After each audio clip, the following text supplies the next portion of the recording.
Уважаемые коллеги, друзья, Good afternoon, colleagues, friends. I'm glad to welcome you at the International Conference 1520 promotion. And we continue our second day of the work. We'll speak about import substitution as a trend, localizing and transferring technologies of future. Speaking about how the transfer technologies are being done today, we can look at how it was done in the Soviet Union after the World War II. Usually, the trophies, technologies and equipment would be taken, it would be disintegrated, replicated, new engineering solutions would be sought, and as a result, we got a technological breakthrough for 1950s in the railway system when I was still enjoying the fruits and results of that breakthrough. What happened end of 20th century, early 21st century, followed the pattern of unions and associations. Russia would be looking for membership in different consortiums. And in Russia, we see new locomotives, which are made by the joint effort and work of the Russian engineers and the global leaders such as GE, Siemens, and Alstom. Whether this is good or bad, we'll try to find an answer. Whether we have to localize the production of locomotives, or we can follow the trend of the moment, meaning that part of production would be located in Russia and part of technologies would be imported. Bear in mind that the main consumer of this equipment are the Russian railways. Bear in mind that the main manufacturers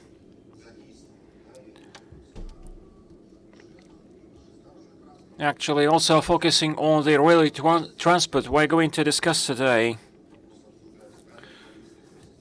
This issue, along with Oleg Valinsky, Deputy Director General of Attraction Directorate, Valentin Gapanovich, President of non-profit partnership OPGT, Kirill Kuklinsky. Next is Denis Kravchenko, Deputy Head of the State Duma on Economic Policy, Bernard Kaufman from the URQB, and Vladimir Savchuk, Deputy Director General of the Institute of National Monopolies Issues. Prior to launching the discussion, I would suggest that we have an online voting. Can we please show the questions for the voting? What curbs the production of the Russian-made locomotives and equipment? Please scan the QR code and vote for the answers which are being offered. We'll wait a little bit until we get the results.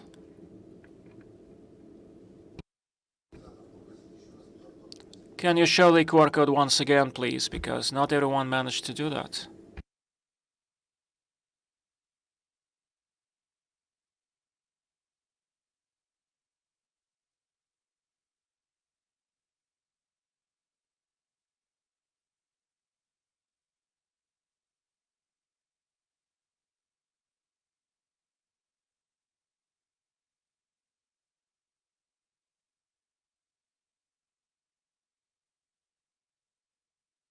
Do we have the results?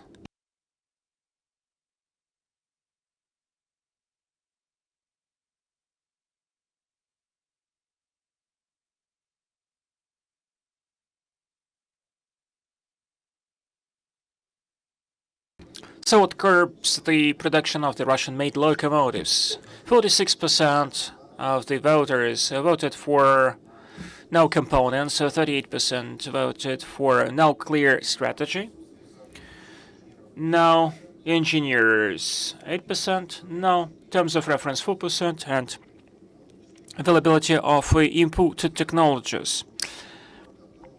And 0 voters stood up for the reliability. Well, how would you comment on that? I totally agree with that, actually. I did vote myself. I voted for no components.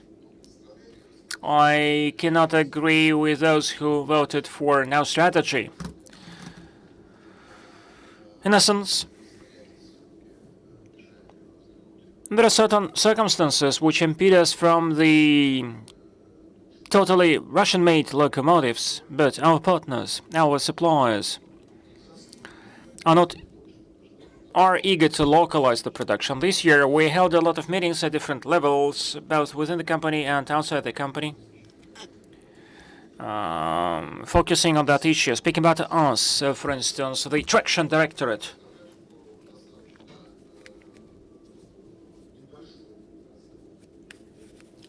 Little percentage of locomotives with their little number of imported components do exist.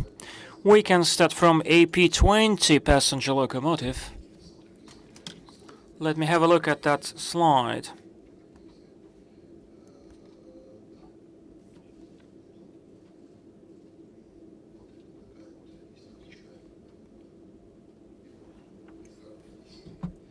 So that's the series. So that's the share of imported components is 33%.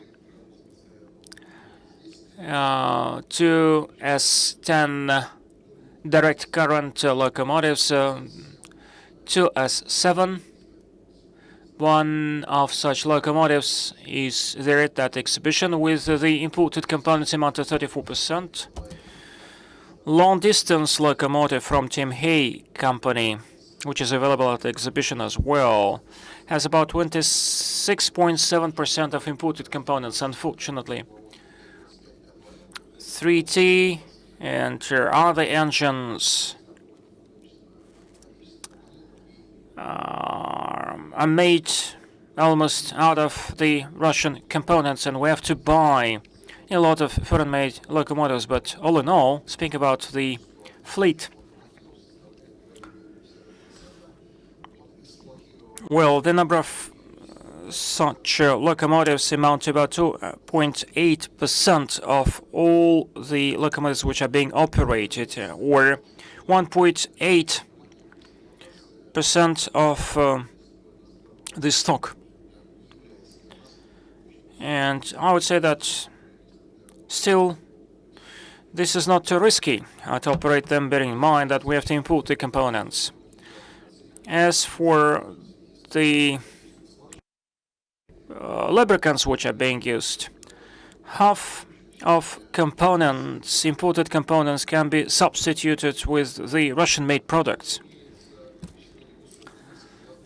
Today, there is some risk of inability to perform repair and maintenance once spare parts are not available. And for instance, we don't have the traction transformers or compressors, switches, circuit breakers. Java diesel engine is totally unprecedented, totally unique. And there are some prototypes of the diesel engines which are made by other companies. And our next locomotive, 2T35A, will be equipped with such a diesel engine. And later on it will be installed at other locomotives. Speak about servicing. Servicing of these locomotives is done by the Russian servicing companies. And we get Russian experts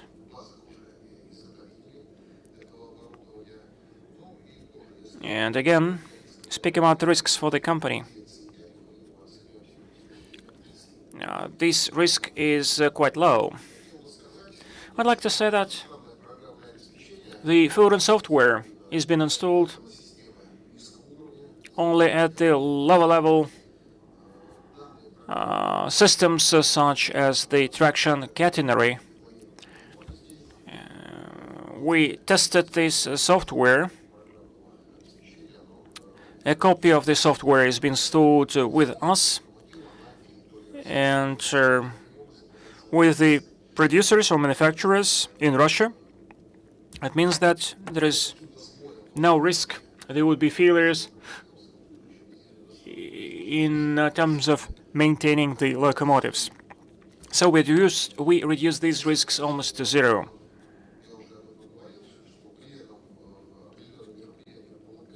Certain activities on localizing the production. Many locomotives which you see on the slide, such as the traction transformers for P20 and 2S10, 2S7, the Russian-made locomotive. And I checked that myself yesterday. In the driver's cabin, we don't see any foreign-made components, and the traction engine, which is made by Siemens, still is manufactured in St. Petersburg. We have a joint venture there. Therefore, we may say that the companies, the foreign manufacturers, are meeting us halfway. Jeva probably is a unique case, and Mr. Belozerov said that we expect from Tim Hay company that this Jeva engine would be substituted with some other product, because the diesel engine of 49, which has been installed at a locomotive 2T 25km, does not meet any environmental requirements, and the failure rate, etc. Actually, this diesel engine was announced as D300, and we are looking forward to get that. Again, one of the requirements is to reduce the number of foreign-made components in the Russian-made diesel engines. It's no secret that for six-cylinder engine, we don't have any Russian-made crankshaft. And I suspect that the new engine, T300, still will be equipped with the foreign-made crankshaft. The same is true for the automation.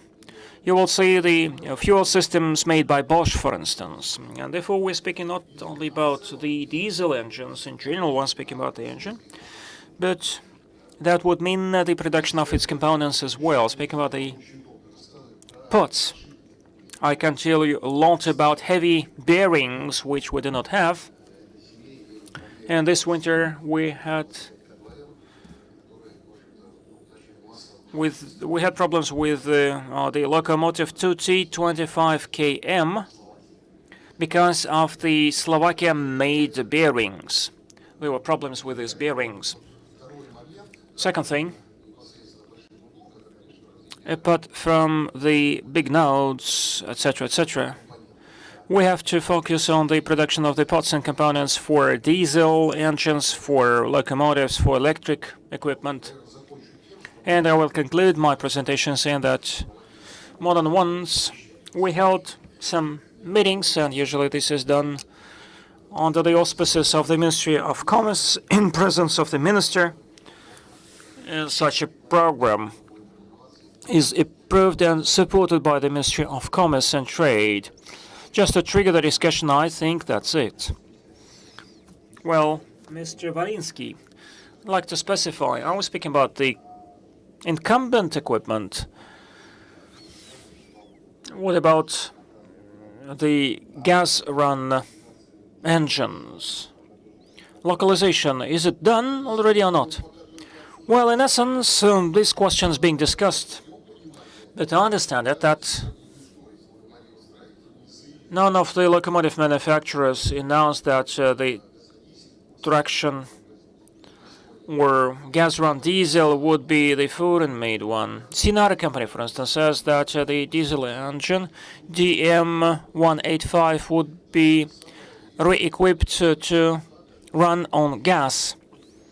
D300, or the diesel which actually is being used for D30, also would be localized and adapt for gas reciprocating system.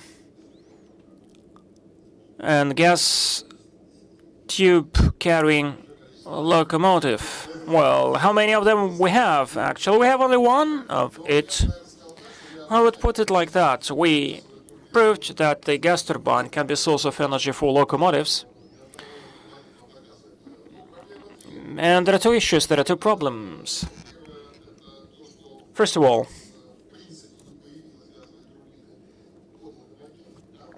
we don't have a turbine appropriate for the locomotive. What we do have now, it was taken from another rolling stock. And despite the fact that there were some attempts made and potential suppliers told us that such a turbine would emerge in future, still it doesn't exist yet. And the prototypes which have been made are too costly. And these are two things which prevent us from moving forward. And finally, Mr. Valinsky, we have the following question, which is very popular on the internet. At a time when our foreign partners started a war in the desert, it turned out that the aircrafts can be switched off just pushing a button 1,000 kilometers away from the battlefield. In the Russian railways, the use of the imported or foreign-made equipment, is it safe? Is it secure against unauthorized access? Well, in essence, this is what I told you already when I made my presentation, that at least we did our best in order to ensure ourselves against anything. So there is still a bit of suspicion that Java 12 may reveal certain problems, but actually we didn't find any issues there, as we disintegrated that ourselves. Mr. Kuklinski,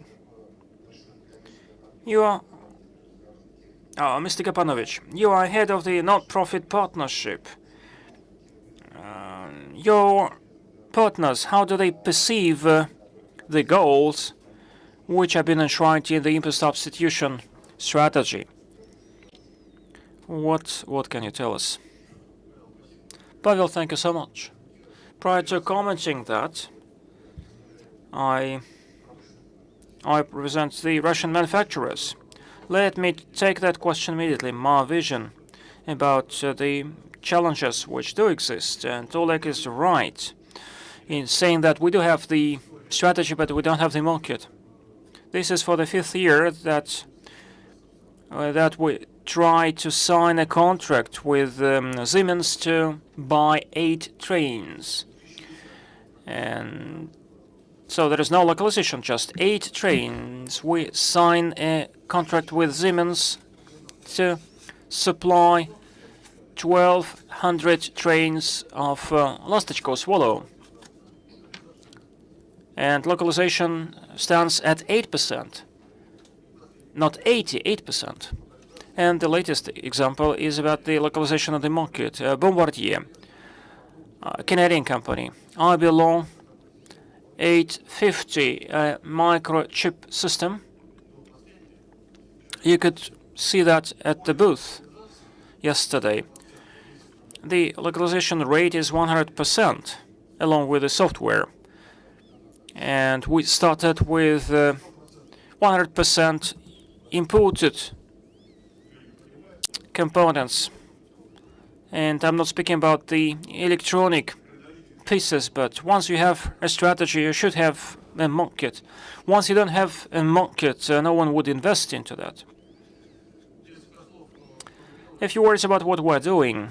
Can I see my slides, please?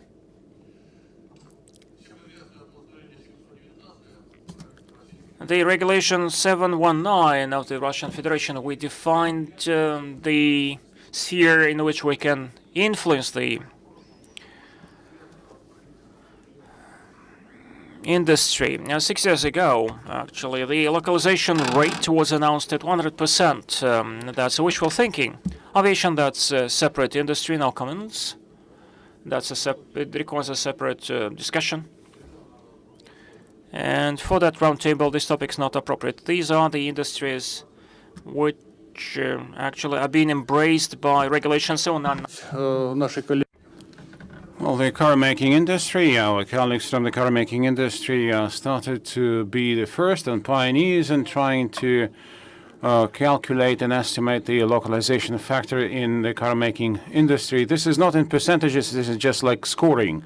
It's a complex system of assigning some scores of localization, and only in 2028, even our favorite local car maker Lada will be reaching the 5,400 scores in localization. So indeed, it would be like about 90% of the localization in car making. Well, the government recalled, and we reminded the Ministry of Industry and Trade that indeed we have the overall industry of transportation, but we have also the machine building for railways. And we reminded the government that we have such an industry, and the ministry said, yes, indeed, we should be taking care of that. So we were asked to set up this non-commercial partnership, which would more or less supervise the production of the rolling stock. We asked the government to more or less look into, say, automation of the tracks, and there are some issues there as well. And we asked also to include the track machines into the overall coverage and embrace of the resolution. So we are going to have all such track machines and railroad transportation to be included into the program of the government for localization purposes. So these are the policies. We don't have the Ministry of Digitalization, or we don't have the Ministry of Education then, and only picked up those documents that were produced by the Ministry of Trade and Industry about the subsidies of costs of the vendors and producers of railroad machines and vehicles. And these are the requirements of the government to support such an industry. The 5 documents, the 5 guidelines from the government. Well, some of those documents are very efficient, like, export promotion and supporting the exports. But otherwise, this is the regulatory basis for our work. What is interesting and what we suggested for the first time, which is important again, so we're trying to provide some scores to a locomotive, the full localization, the full manufacturing of a locomotive in Russia, which is like 10,000 scores. Okay, localization is good, but all know-how is not in Russia, but abroad. So we actually split it 50-50. The hardware, which is produced in Russia, that is the frame, etc., but the intellectual property rights and know-how and design documentation and anything which is related to intellectual property and assets is another 50%, another 5,000 scores. So if a company with the Russian company would not have the source codes or anything else, then you won't be getting any preferences from the government. We hope that, again, this initiative is going to be supported, and then we would be not only producing the hardware, but we would have the most important thing, which is intellectual property. This is the right to produce and the other patents. It's a very important area of our work. The world is going to move into digitalization, but those who have the intellectual property, the intellectual assets, would be on the front end of the overall development. And this is an example of the scoring system. Again, Transmash Holding and Sinara are compiling all those heavy matrices and tables with 3 levels, like the first level, rolling stock and locomotives. Level 2 is probably more detailed, like, say, switches and converters, etc. And these are the criteria to receive scores. And if you would be getting the scores, or an enterprise is getting to have the scores, good scores, then the preferences will be available from the government. So we more or less are done with the with writing up such rules, and we submitted those to the Ministry of Trade and Industry, and we hope that by the mid-September we would have some comments from the ministry. And as I said, 50% is intellectual property, but we need to move on. How to incentivize companies to, for example, develop hydrogen vehicles and liquefied gas vehicles, etc. There are some technologies that we are still not discussing in Russia. We are not prepared for that, and this is something which is needed. We're not going to have hydrogen tomorrow. Well, it will come as fuel, but hopefully during our lifespan, but maybe during the lifespan of our children. So, but not tomorrow. We cannot hope that even tomorrow all those engines and locomotives would be running on hydrogen or liquefied gas. There are some developments there, of course, to be discussed, but we need to really make sure that we have the first designs. And we said that, okay, we'll have the 2,000 scores for your research into hydrogen. So this is an incentive for the companies to invest there. This is research, some preliminary research. It is not a research and design. It is only like experiments with designing such hydrogen-driven vehicles. Digitalization, well, I'm not going to talk more about that. This is the resolution 719. And, of course, we are very serious about coding and components and chips, etc. As an example, if you take codes LKPD2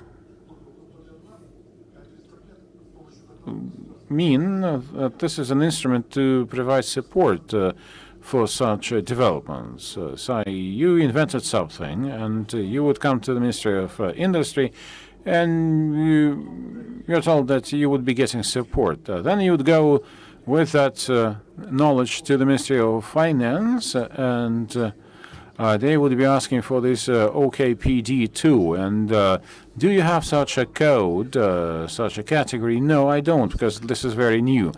Then you cannot get the money for that. Now, you take the wheels. This is you have 3 types of steels to be used in the production of wheels, and it takes 35 drawings and other documents, but it is all put into one classification code of AKPD2. So it's regardless of what you are producing, you have the very much difference between the steel type L or steel type D with totally different technologies. You add like for the high-speed wheels, you would add vanadium and other metals, but in any case, those are more or less put into one code, so you cannot distinguish between the two. We need to start with that, because we cannot have any digital transformation unless we use different codes, and codes are most important for digitalization. And this is something that we are dealing with, and I hope that we are going to have some breakthroughs there. And last thing, the operator who is going to kind of like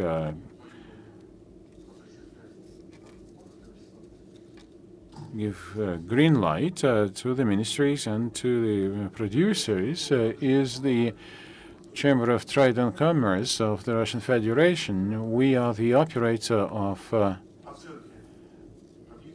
to assess, objectively assess, the scoring of enterprises, because we are a non-for-profit partnership, and we have the agreement signed with the Chamber of Trade and Commerce, and we are trying to really assess whether the enterprises really produced something that can be scored at 5,000 scores, and then the government might provide some support.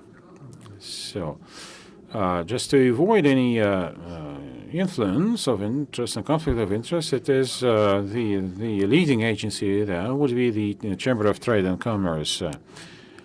And for large unions, if we had the market, then it could all be resolved. Locomotives are not included there, and Oleg Sergeyevich, you know about that very well. Like the locomotive number 5 that was really positively tested at the Krasnoyarsk railway section. It's a very super machine. It is like about 80% localized. The hardware was produced in Russia. The software was produced in Russia. And it's a super machine that hopefully would be popular. And there are difficult points that need to be resolved. Another issue is the localization of electronic components.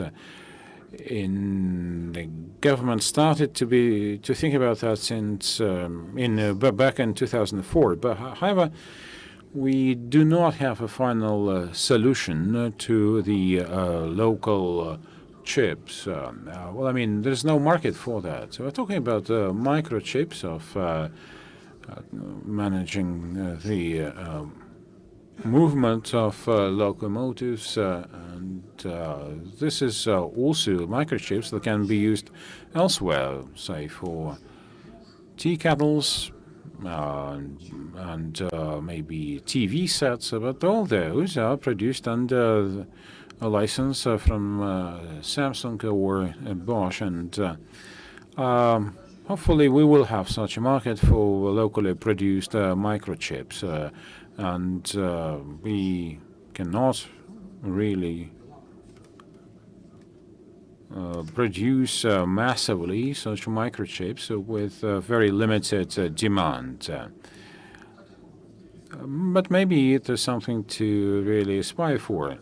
And with the globalization where we live, it would be impossible to reach 100% of localization, but for critical parts and units, I'm talking about hardware, but even software and these components should be produced locally, or maybe within the customs union in Kazakhstan, Belarus, or Russia.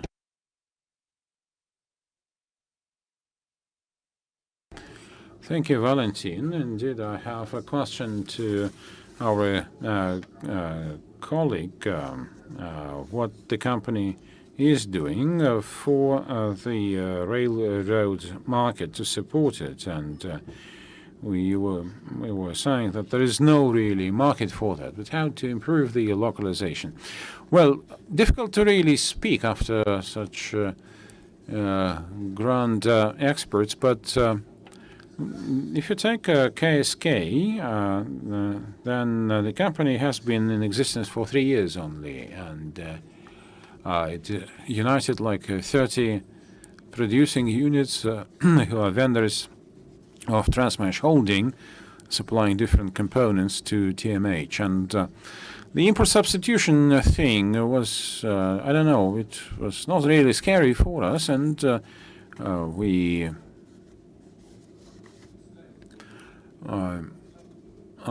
before coming to KSK, I was in charge, CEO of a company that was supplying electronics for the rolling stock, and we had some crazy idea to really have our own competence in producing electronics of all types, for all types of the rolling stock, and we managed to achieve that within 3 years. We have a company which has like 2,500 square meters of floor space for that production unit to produce electronics, and we are producing a lot of those chips and microprocessors for the rolling stock, but mostly about the passenger cars, but we are now looking into supplying our chips to locomotives, and perhaps discussing some of the methodologies. In general, in Tver, or KSK rather, like I said, includes like maybe 30 or 40 producers, but this group really proved that this full production cycle, where we have our companies that are producing, say, the frames and electronics and the climatic equipment, as well as it has some design institutions within the group, and makes it possible to have a seamless production end-to-end. And we can really catch up with the market, although the market indeed is not growing, and I do not see what would be the prospects for that market. However, some smooth and joint work of all the designers will probably help that market develop. And we localized, for example, the traction converters for the electrical engines, and as was mentioned here, it is also using our local software. We also produce some sets of electrical equipment for E-Volga trains, E-Volga 3 trains, and we replace the BP converters with our components. So we are working also towards replacing all electronics in electrical trains. The climate equipment of KSK has localized about 60% of its equipment, and we are bringing up the localization factor to 80% within the next few years.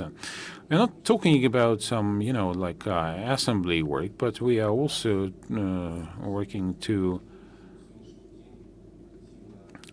produce much of the equipment locally. And for example, one of our group companies in the group already launched the production of a new type of compressors and evaporators and some of the channel condensers. So we are bringing in the technologies and are starting to develop those technologies that we have never had in Russia before.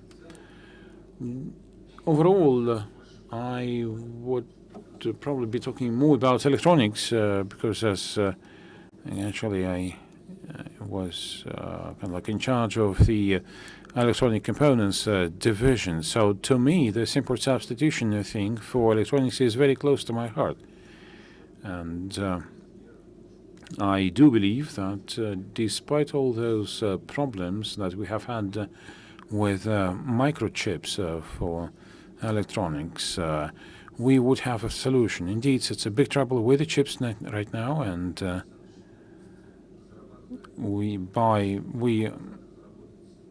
by taking a decision 3 years ago to develop modular electronics to substitute electronics in all types of the rolling stock, we only are using the ST electronics, but it's a world company that produces chips for everything from tea kettles to planes. And it was like a sad joke. We know that we see where the main automakers, they have to cancel some of the options because there are no chips available for that. Or you cannot really find a PlayStation 5 because the microchips are not available for those. So we are trying to find the chips that we need, and I'm talking about the ST132 controller, which we cannot find right now. It's in very high deficit.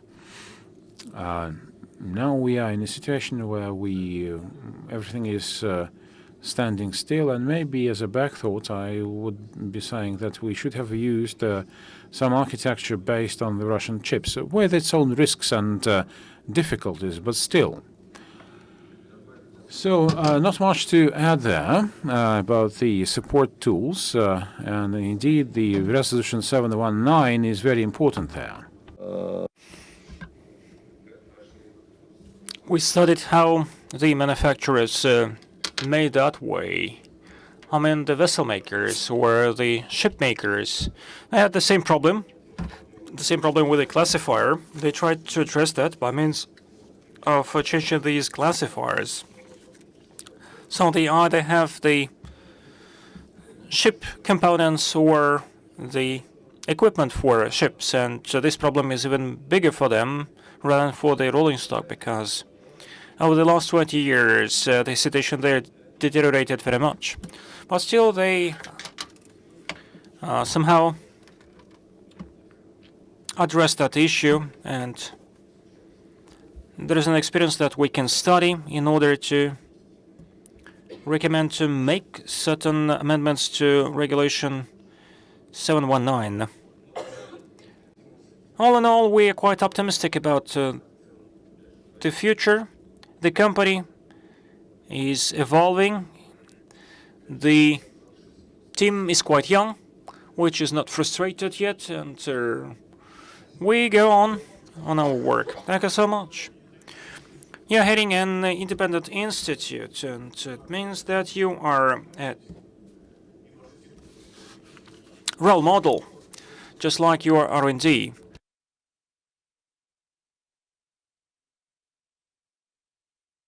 I met Mr. Nazarenko a couple of days ago, and he said that probably we're ready to change the codes which are being used for the classifier within the customs union, but Russia is not changing its codes, but it means that the classifier would remain the same. Well, let the Ministry of the Economy wake up, in the sense that they actually play the first violin. The public policy cannot be conducted once we do not set an order to the classifiers. Let's speak in one voice. Will the Ministry of the Economy help us? Because everything stands still and there will be no progress. Because actually, once there are no codes, we cannot move forward. Thank you so much. I do think that in the future we'll determine what to do.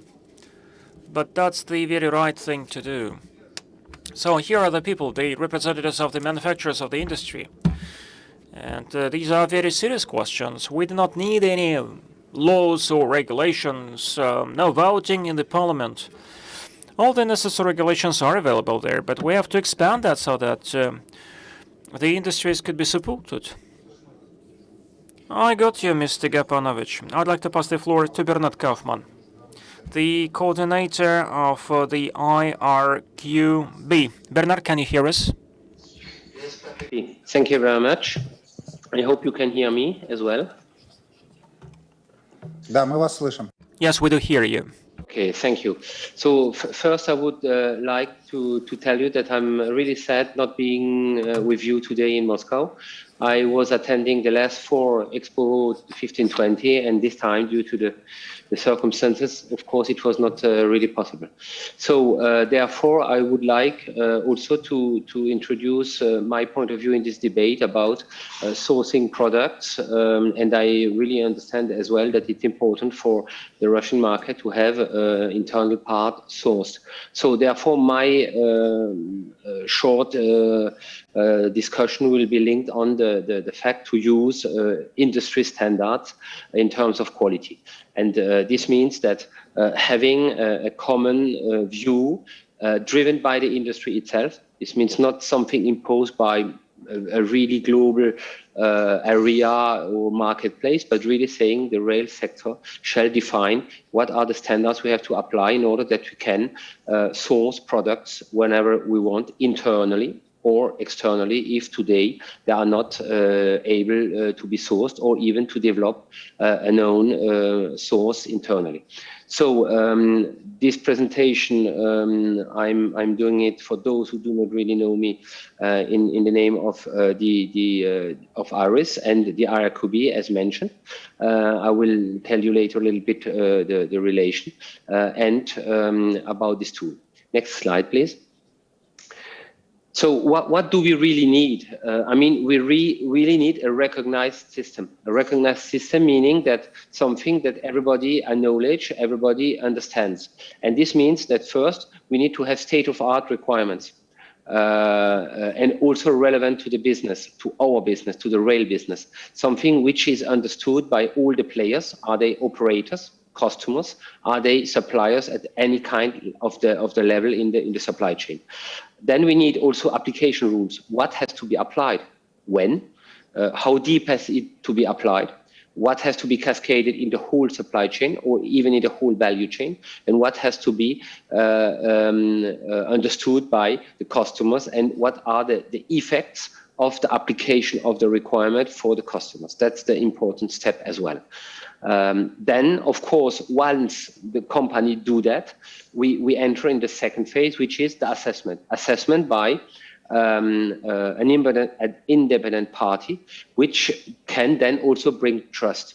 Trust in the conformity, meaning that when I'm a customer, I know that when I source a product internally in my country or even externally, I'm sure that the quality of this product is in line with my expectation. And this is what I need. This is what I want as a customer. And this is also what the scheme, this system and this recognized system must absolutely bring. Next slide, please. So what I'm here explaining is linked to the system I'm promoting since now 15 years, which is called the IRIS certification system. And this system is based on 2 elements, 2 references. Since 2017 now, we are working with an ISO TS basis. It's a document generated and managed by the ISO Central Secretariat, established by the railway expert, and which is currently also under revision. I will come on this a little bit later. And the second reference is the conformity assessment rules, which are established by the sector, by the rail sector itself. And this is the important point. This means we are setting the rules how we will assess our industry, our companies, in order to guarantee the highest level and the needed level for our business. Behind that, we need some technology to have transparency in the data, also a possibility to see what are the strengths, the weaknesses of the different companies, and also to help then the company to improve. Because, I mean, when I have a problem, my aim is to get rid of this problem and the next time to have a better product. And this is also why we shall emphasize these elements. Coming now on a little bit more in the detail, especially on the requirement. Next slide, please. The standard is based on a well-recognized management system called ISO 9001, which is largely developed worldwide for all types of companies. But we have specified it for the rail. And therefore, we have had a lot of rail-specific needs. And this is the important point as well here, to say where ISO maybe gives the generic approach, we bring the specific need of our customers, the specific needs where the industry has to be able to show their adequacy and their performance. Because this is important. We need also to have a clear level of performance at that point. And this is the element we are today struggling really a lot. As mentioned, this standard, the ISO TS document, is currently under revision. And I have the pleasure to lead the international group in charge of bringing new ideas in this standard. And I have to mention as well that experts from RGD are also part of this group, as well as experts from OPGT. And I really would like to thank the Russian industry to help us to improve and to contribute to this evolution. We have an aim to publish the full ISO and ISO 22163 by end of next year. So this means we are now in the last steps of discussion in order to have this document ready on time. Next slide, please. As mentioned in one of my first slides, the second, a very important point is the conformity assessment. This means how the companies will be assessed towards this reference, towards this ISO TS document, which is well known and well acknowledged. Here, in this conformity assessment document, which we have updated in 2020, we have put the assessment rules linked to check the enablers, meaning how the company develop a system which can be visibly applied in an organization. But since 2017, we have added two absolute important layers. The first is the process performance. This means we are systematically assessing that the 5 main processes of a company, which is the project management, the requirement management, the project the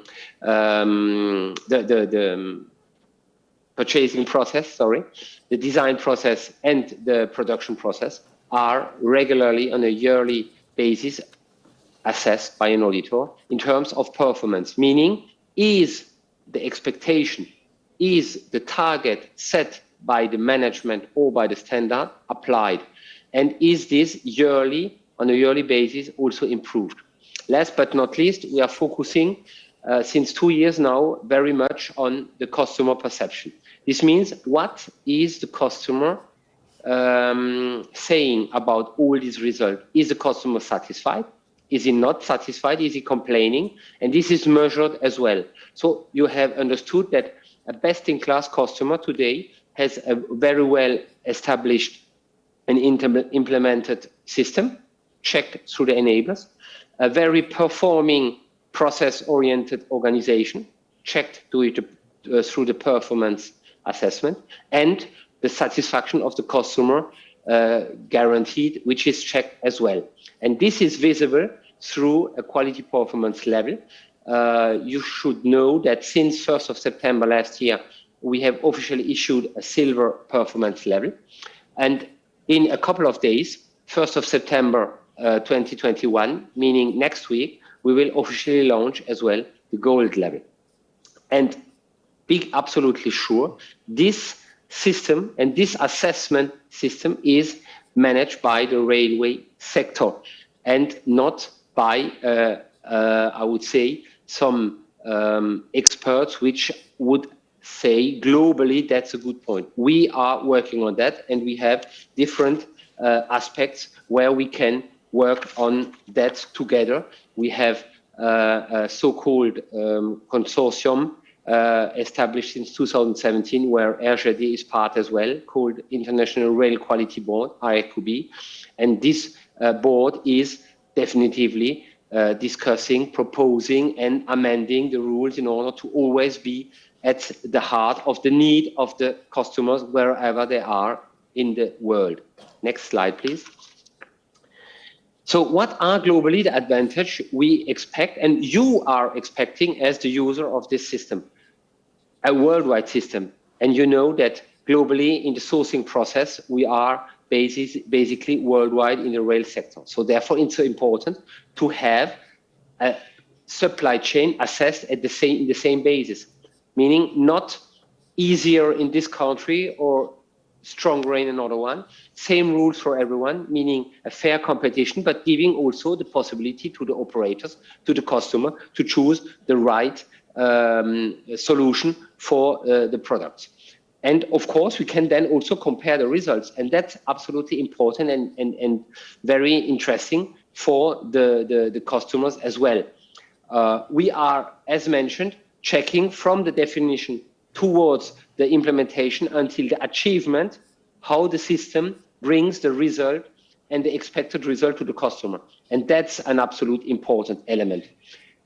We are working based on the maturity level. This means it's not only a black or white situation, go or no go, good or not good. We are asking our auditors to tell us, is the system at least respecting the requirement? Is it even in a better way, or is it at a top level where we could absolutely trust in this organization? And I'm insisting on that we are trusting in an organization based on what we are regularly checking on a yearly basis. As mentioned, all the system is IT supported in order that we have data we can follow. And these data are also available. I will just give you in a few minutes also a way where you could check it. So what about the recognition today and the status today? We will see it on the next slide. We have today 2,200 ARIS certificates published worldwide. All this is visible in the ARIS portal. We have as well established at this week 83 silver performance levels. So you see the silver performance level is by far much lower than the number of certificates. This gives you also already a kind of view how sharp we are in delivering this silver performance level. You can also understand that the gold level, which will be launched next week, will be at that level as well, quite even stronger, and only the best-in-class customers or suppliers can be awarded by that.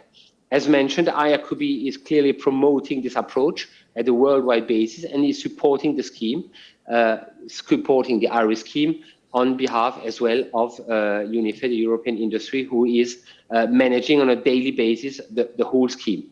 Just a few ideas about what happens in Russia. Today, 138 certificates are officially awarded in Russia. And one silver performance level is awarded in the CIS states globally. And I hope, of course, this is not our intention to have this awarding of silver and gold level at a low level. We want the situation, of course, expand, having much more silver levels, hopefully having also some gold levels, but this depends really on the way how the companies and how the organizations locally are behaving and how they are serving the customers, serving satisfactorily the customer. So to conclude my presentation in the next slide, I think the main point is we have to work together to improve globally the supply chain. And this global supply chain, is it used locally, or is this local supply chain also used worldwide? And this is the aim of all of us in the industry, for the benefit, of course, of the rail sector. I told you that the data are available as well. So on the ARIS portal, on the IRQB portal, you will find a lot of information, such as also guidelines to help the industries to grow. And we are also having quite a lot of events. We have also, I would like to tell this immediately, next Friday, we have an IRQB Quality Monthly, 1 hour discussion, and the September issue on the 3rd of September is dedicated to the Russian market. So I would like also to ask the Russian colleagues listening to me today to hear our audience next week as well, which can be very interesting and which will be very interesting, speaking about quality in Russia, based also with other speakers, Russian speakers, but also European speakers, discussing about the quality in Russia. And last but not least, we are finalizing a website which will present the improvements in the rail sector in the last 15 years, as mentioned. Iris this year celebrates its 15th year. And here as well, we will communicate next week where these elements are available. It will be an intuitive and an interacting tool where you can assess area-wise, product-wise, what are the improvements, what are the issues where we have to improve. And this is also what we are offering to the global supply chain to improve, and especially the railway sector to be at the top of quality. Thank you very much for listening to my presentation. And again, sorry not being physically present with you. I hope that this can be quickly solved, and that we will be able again to meet and to discuss directly the improvements in the quality in the rail sector. Thank you very much, and I wish to all of you a very good fair in Shervina. Спасибо большое, господин Kaufmann. Thank you, Mr. Kaufmann, for your very detailed and fascinating presentation. I hope that next week we will be able to take part in your event, and you would have this immediate feedback from us. I have a question to Denis Kravchenko in this connection. In light of the discussion that we have had, what would you say about the role of the state in import substitution? Thank you, and good afternoon, dear colleagues. I was fascinated to really take part in this session, and I agreed with the organizers that I will have an opportunity to speak towards the end, because I have heard so many new things and so many interesting things. I would not probably agree with everything that I have heard, but of course some of the points raised will require my further attention. Well, according to the plans of the state, and we have more plans for 51 state-run companies and corporations, then for the share of the Russian software should grow from 40 to 70% for those companies. And Russian Railways is one of the largest buyers of Russian software. It is also undergoing digital transformation in terms of selecting and using Russian software. Quite recently, Mr. Belazarov mentioned during a meeting that we do not want really to catch up with anyone, but we want to be in the lead, and for that we will be asking our software developers to offer products that would not copy Western software, but rather would offer some better solutions. In my speeches and presentations, I would rather not use words like never or always, or I would rather say that we will be able to reach the goal step by step. We actually have managed to achieve quite good progress in many areas, and in the last 5 or 6 years. There are some areas where you would see that import substitution is very visible. For example, if you take the aircraft making industry, even under heavy sanctions in the last 7 or 8 years, they are still doing something.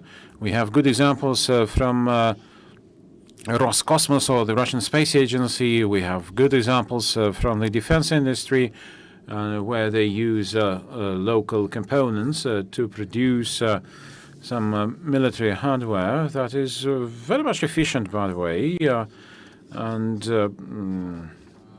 in much use. However, I Well, I mean, I did listen to the fellow panelists, and the the experience of KSK, which managed to achieve a lot within 3 years. By the way, I'm in charge of an interesting project in Единая Россия political party, which is called the Locomotives of Leadership. And Oleg Belazarov was happy to hear that and promised full support to that project. And I would say that many regulations have been adopted recently, and even laws to support Russian railways. Of course, in terms of import substitution, there is still a lot to be done. But as the representative of the supreme legislative body of the country, and as the representative of the country's leading political force, I can say that you can count on us at any time, and we will be happy to tackle any of the issues that you might be facing. And again, please come to us and tell us about what you need. Even in the kind of like our party, we have the single window opportunity for the local producers, and local producers, local shippers have a preference. And indeed, you talked about the market, which is important, but the market is filled with very popular models from Siemens and other vendors. That was the story of the Russian airlines, and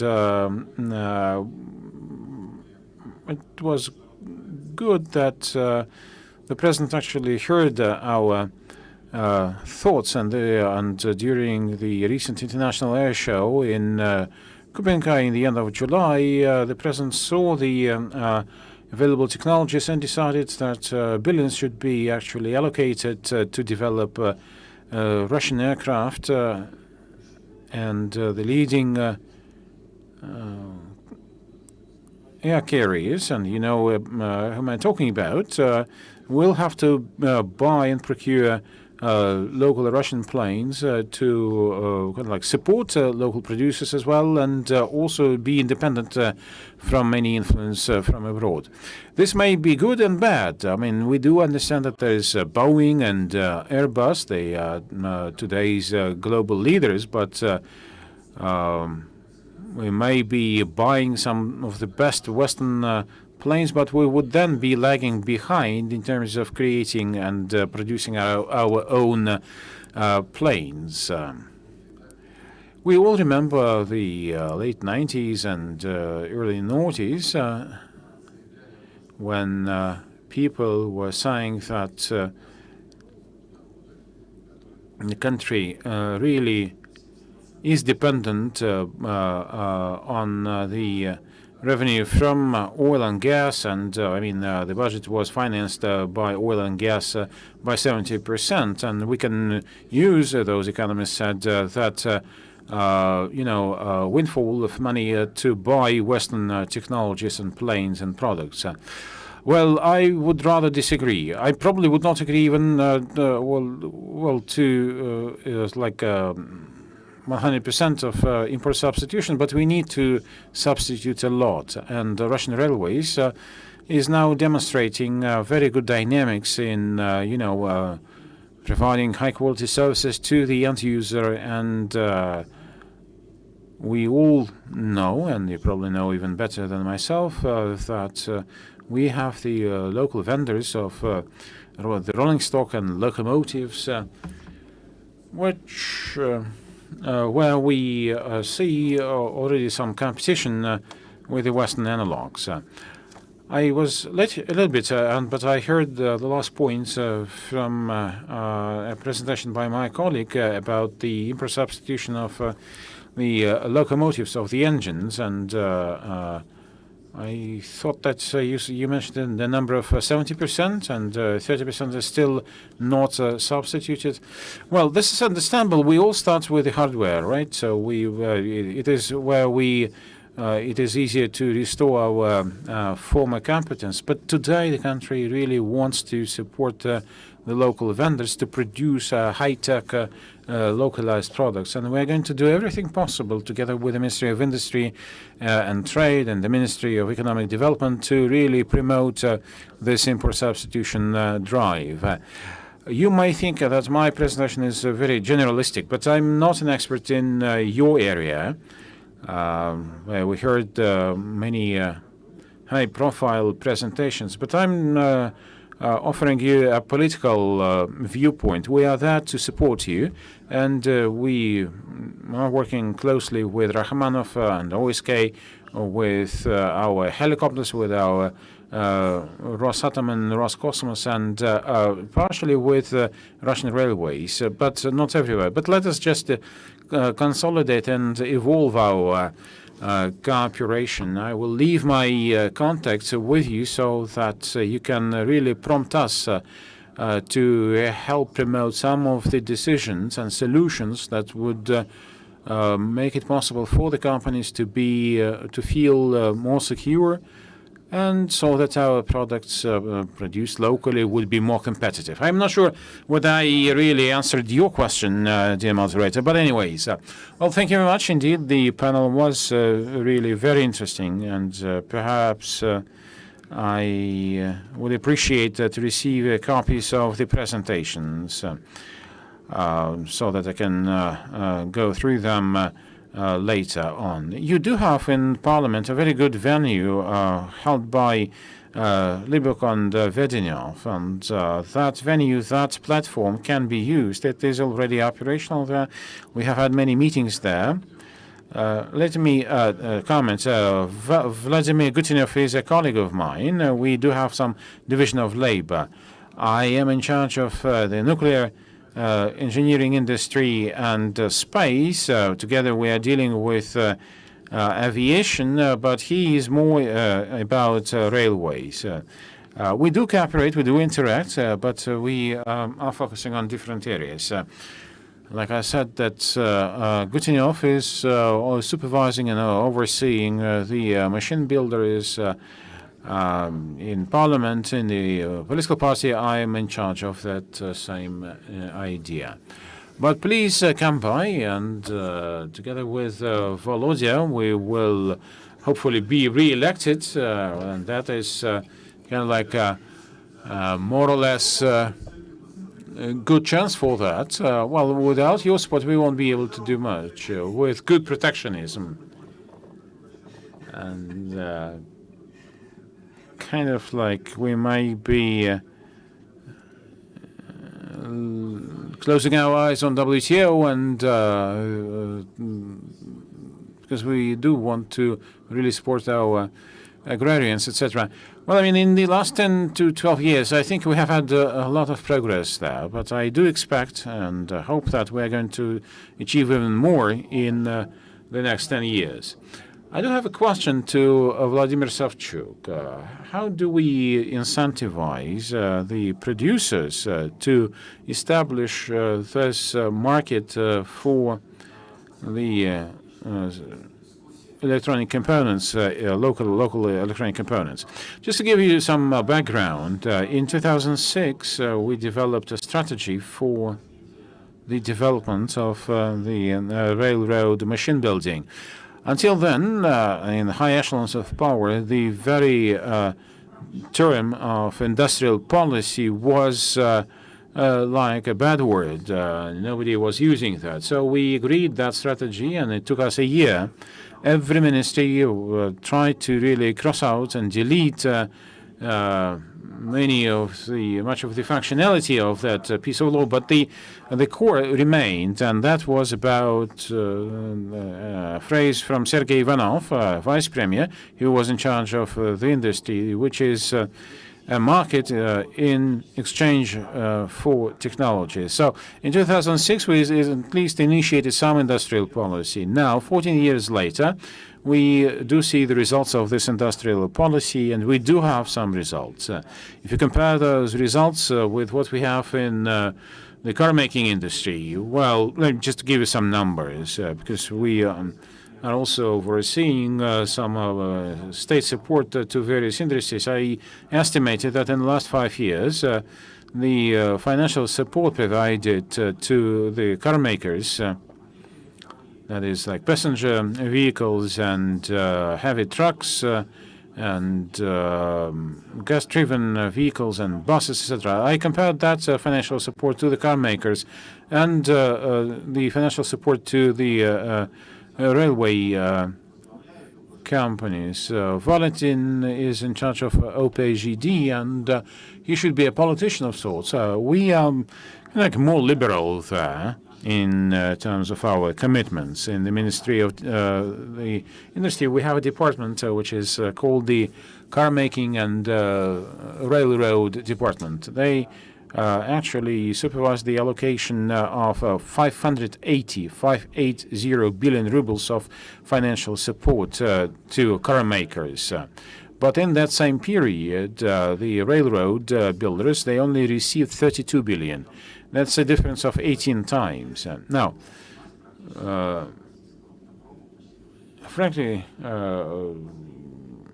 speaking, the only company which owns the Russian car maker of AvtoVAZ will no longer be using the bodies and the designs which are of Russian origin, but they would be using some other platforms. So in terms of jurisdictions and in terms of the know-how, we will be simply assembling the cars that were designed somewhere else. So the car makers received the 580 billion rubles, but that money is gone, and with many of the companies as well. And some of the remaining makers, they are trying to present the localization level in different ways to prove that they are local.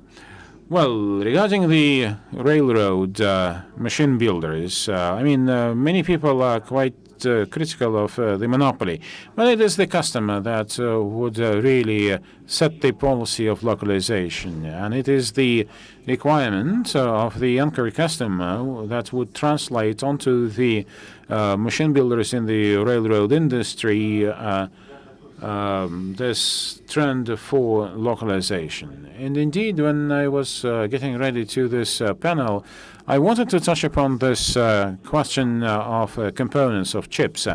And really there, I would put together the strategic plans and the electronic components production. They're very much interrelated. Why? Because you do have a market for chips, but that market for chips is more or less like thinly spread across many industries or sub-industries. We have railroad industry, we have the heavy truck industry, we have the defense industry. So if you don't have the any power electronics on the locomotive, where would you have that electronics for military hardware? And there are questions there. And we have this huge campaign of retooling and upgrades in many industries. And indeed, power is very important, like some military hardware is now being electrically driven. Now, back to the essence for the sake of time. When you have a producer of components, of chips, who is trying to go into that industry, there's a problem. They cannot get orders, and they cannot get the right price that would be more or less competitive. So you need to consolidate. And of course, railroad machine building would not be able to consolidate the orders from other industries. And there, the help of the state is not in the form of money, but rather in the form of the industrial policy to put together those orders for chips for different industries. And that would really be a boost to the development of chips in the Russian Federation. You may have a good pilot project, say, take the power electronics, and there you can get the orders from different industries and try to use several enterprises to produce such power electronics, and then you can scale up such a pilot project to the production of other components. Thank you very much. Indeed, thank you. And to conclude our roundtable, I would ask the organizers to put up another question to vote for. The local locomotive will be if.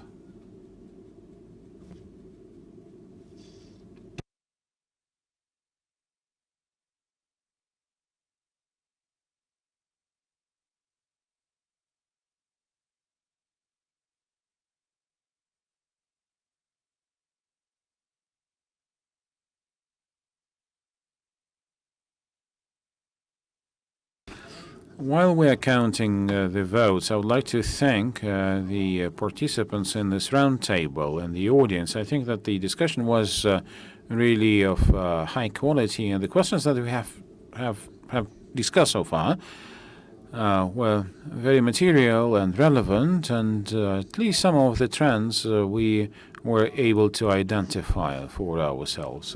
Please put up the voting results on the screen.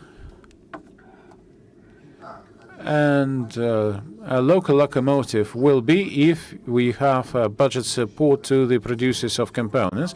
It is a 40% share, 17% goes to each if you have functioning engineering centers and you have a single state order with preliminary financing, and if the existing locomotives just simply break down.